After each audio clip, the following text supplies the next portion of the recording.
చేయలేడు. ఆయన స్వరూపం ఎలా ఉందో చెప్పిన కోట్ల సూర్యుని కన్నా తేజస్సు కన్నా గొప్పది. హల్లెలూయా. కోట్ల సూర్యుని కన్నా తేజస్సు కన్నా గొప్ప రూపాన్ని నువ్వు నిర్మాణం చేయగల మానవుడు ఉన్నాడా? మరి ఈ రోజు ఎందుకు మానవులందరూ కూడా అక్కడ కానీ ఇక్కడ కానీ మీకు చెప్పిన భక్తి మనకి ఎలాగలవాటు అయిపోతుంది చెప్పిన డబ్బు ఎక్కువ పెట్టితే భక్తి అనుకుంటా.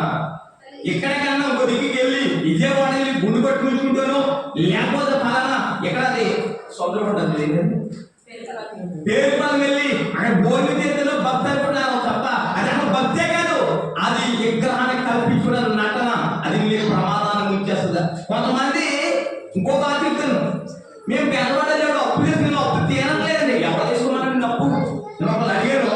మేము పెద్దవాడు వెళ్ళి కడదొరకం కాదండి, మీరు అనుకుంటారు అది కాదు. మేరీ మాత గుడికి వెళ్ళామండి. ఆ మేరీ మాత గుడికి వెళ్ళి అప్పు చేసుకుని వెళ్ళాము.